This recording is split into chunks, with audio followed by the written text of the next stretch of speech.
Assalamualaikum warahmatullahi wabarakatuh.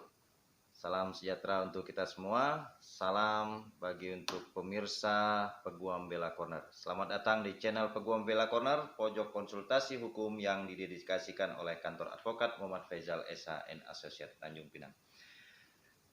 Pemirsa sekalian, seperti biasa kita akan membahas pertanyaan dari pemirsa yang dikirimkan melalui pesan via email maupun messenger dan DM Instagram. Nah, kami ingatkan kembali untuk pemirsa yang ingin bertanya, mengajukan pertanyaan dan ingin pertanyaannya dibahas di channel ini, dapat mengirimkan pertanyaannya melalui email advokatfaizal@gmail.com atau di messenger Facebook Faizal Adams atau di DM Instagram Faizal_lawyer. Insya Allah kita akan membahas pesan yang masuk, pertanyaan-pertanyaannya akan kita bahas secara sederhana, lugas namun mendalam. Alhamdulillah pada kesempatan kali ini sudah ada satu pesan masuk melalui email, yaitu dari email bagas_wst@yahoo.com.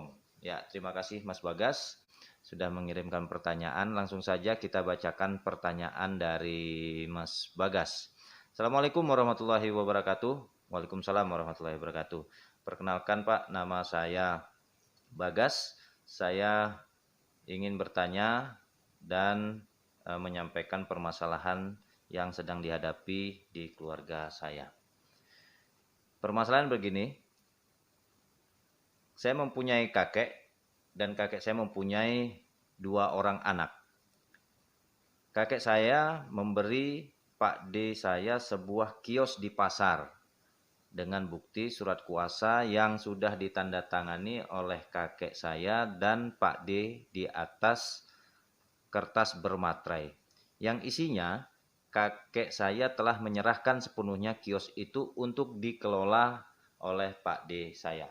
Sedangkan ayah saya sudah mendapatkan sebidang tanah dan rumah, di mana hak tersebut diperoleh ayah saya dari kakek dan sudah dikuatkan dengan akta notaris. Pertanyaannya, yang pertama, apakah surat kuasa yang ditandatangani oleh kakek saya dengan Pak D saya itu sah menurut hukum? Yang kedua, jika kakek saya tersebut meninggal dunia, apakah surat kuasa itu bisa beralih ke anak paman? Terima kasih atas kesempatan yang diberikan Pak. Mudah-mudahan pertanyaan saya dapat dijawab dengan baik. Baik, terima kasih Mas Bagas. Insya Allah pertanyaannya akan kita bahas pada kesempatan kali ini. Nah, kita akan membahas pertanyaan pertama dulu dari Mas Bagas. Namun sebelumnya kita harus melihat dulu apakah surat kuasa yang ditandatangani kakek saya tersebut dan Pak D itu sah menurut hukum. Nah, kalau saudara bisa membuktikan bahwa surat kuasa yang dibuat oleh kakek dan Pak D saudara tersebut dibuat tanpa adanya tekanan, tanpa adanya paksaan, tanpa adanya tipu muslihat, kita anggap itu secara normatif surat kuasa tersebut adalah surat kuasa yang sah. Ya, jadi kalau tidak ada paksaan, tidak ada tekanan, tidak ada tipu muslihat dari pemberian kuasa tersebut, maka kita anggap surat kuasa tersebut adalah sah menurut hukum. Karena prinsipnya di dalam KUH Perdata itu kan pemberian kuasa itu kan adalah persetujuan dari si pemberi kuasa ya kepada si penerima kuasa untuk mengurus hal-hal tertentu yang dikuasakan kepada si penerima kuasa, di mana si penerima kuasa berhak untuk bertindak untuk dan atas nama si pemberi kuasa. Sehingga kita anggap surat kuasa yang diberikan kakek Anda kepada Pak D saudara itu adalah surat kuasa yang sah. Karena tadi adalah surat kuasa untuk pengurusan ataupun pengelolaan kios di pasar. Jadi dalam kasus ini dengan pemberian kuasa tersebut tidak berarti atau bukan berarti kakek saudara sudah memberikan, ya. Ini harus dipahami, bukan memberikan kios itu untuk Pak D saudara, akan tetapi surat kuasa tersebut sesuai dengan pertanyaan saudara tadi, surat kuasa tersebut merupakan surat kuasa yang diberikan kakek kepada Pak D untuk mengelola, ya, bukan pengalihan, tapi untuk mengelola kios itu yang mungkin untuk digunakan sebagai tempat usaha. Nah, ini tujuan daripada surat kuasa yang diberikan oleh kakek saudara kepada Pak D. Jadi, prinsipnya kios tersebut belum beralih kepemilikannya. Kios tersebut masih menjadi hak daripada kakek saudara, bukan hak dari Pak D saudara. Nah, itu yang jawaban pertama yang bisa saya sampaikan.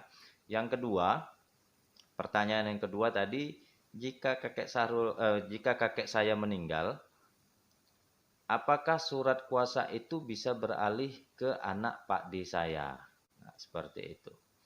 Nah, kita harus pahami dulu bahwa di dalam ketentuan pasal 18, 13 KUH Perdata di situ disebutkan surat kuasa itu berakhir karena salah satu pihak meninggal dunia, baik pemberi kuasa maupun penerima kuasa. Yang kedua, bahwa salah satu pihak berada dalam pengampuan. Apa itu pengampuan? Yaitu seseorang yang dianggap tidak sanggup untuk tidak sanggup bertindak dalam lalu lintas hukum, sehingga dia harus dimasukkan di dalam kedudukannya dalam pengampuan. Yang ketiga adalah pilotnya salah satu pihak, baik si pemberi kuasa maupun si penerima kuasa. Nah, ini berdasarkan pasal 18, 13 KUH Perdata. Namun di dalam praktek sehari-hari surat kuasa itu juga bisa berakhir karena adanya pencabutan kuasa. Ya. Siapa yang mencabut adalah pencabutan kuasa yang dilakukan oleh si pemberi kuasa. Jadi pemberi kuasa itu berhak sewaktu-waktu untuk mencabut surat kuasa yang sudah diterbitkan.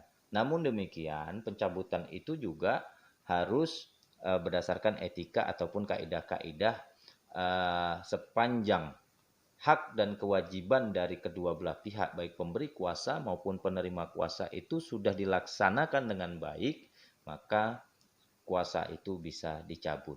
Atau bisa juga kuasa itu berakhir karena objek yang menjadi penyerahan kekuasaan itu sudah dilaksanakan, sudah selesai dilaksanakan. Jadi ada beberapa hal yang harus dipahami berakhirnya dari surat kuasa itu sendiri. Nah, jadi berdasarkan pasal tersebut jelas bahwa kalau seumpamanya kakek saudara meninggal, maka surat kuasa itu sebagai surat kuasa untuk pengelolaan kios itu juga berakhir, juga gugur.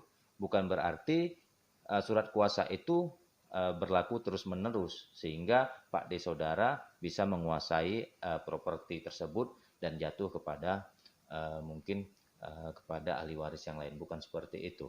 Nah, ini yang harus dipahami. Karena kan pada prinsipnya kekuasaan itu berada pada si pemberi kuasa. Kalau pemberi kuasa sudah meninggal dunia, otomatis penerima kuasa tidak berhak lagi untuk melanjutkan itu. Nah, dengan demikian si penerima kuasa tidak lagi bisa melaksanakan urusan-urusan apa yang menjadi tujuan daripada pemberian kuasa itu sendiri. Nah, kembali kepada pertanyaan itu, apakah itu setelah kakek meninggal itu bisa beralih ke ahli waris yang lain? Kalau ke ahli waris yang lain, itu akan menjadi barang warisan, harta warisan. Ya, harta warisan bukan berarti dengan kuasa itu sebagai bukti peralihan hak. Jadi harus dipahami surat kuasa yang diberikan oleh kakek saudara kepada Pak D itu bukanlah surat pengalihan hak, tetapi adalah semata-mata sepanjang untuk pengelolaannya saja. Bukti kepemilikannya pasti masih ada dipegang oleh kakek saudara. Sehingga ketika Mas Bagas meninggal dunia, kios itu akan menjadi harta warisan yang harus nantinya juga dibagi kepada ahli waris yang ada. Nah, kalau dari pertanyaan Mas Bagas tadi disebutkan bahwa ayah saudara sudah mendapatkan properti lain. Nah, sekarang apa yang bisa dilakukan terhadap kios tersebut? Nah, kalau memang saat ini kakek saudara masih ada, masih hidup, maka untuk memberikan rasa keadilan antara Pak D dan ayah saudara, maka sebaiknya kios tersebut dilakukan hibah. Kakek saudara menghibahkan kios tersebut kepada Pak D supaya kepemilikannya itu juga beralih dan Pak D mendapatkan hak kepemilikan itu secara mutlak, bukan lagi pengelolaan tetapi itu dihibahkan dan itu nanti akan diakte notariskan juga sehingga memiliki kekuatan hukum dan kekuatan pembuktian yang sempurna. Nah, mungkin ini yang bisa saya sampaikan, saya bahas dalam kesempatan kali ini. Mudah-mudahan ini bisa memberikan pencerahan, bisa memberikan solusi bagi pemecahan permasalahan Mas Bagas sendiri. Nah, mudah-mudahan permasalahan ini tidak berkepanjangan demi kerukunan di dalam hubungan keluarga. Terima kasih sekali lagi kepada Mas Bagas yang sudah mengirimkan pertanyaan pada episode kali ini, dan saya ingatkan kembali kepada pemirsa, jika saudara ingin bertanya dan pertanyaan tersebut dibahas di dalam channel Peguam Bela Corner ini, maka saudara bisa mengirimkan pertanyaan tersebut melalui email, pesan Facebook, maupun di pesan melalui Instagram. Kami tunggu pertanyaan-pertanyaan saudara untuk kita bahas di episode-episode selanjutnya. Saya Muhammad Faizal undur diri, sampai ketemu di episode yang akan datang. Wassalamualaikum warahmatullahi wabarakatuh.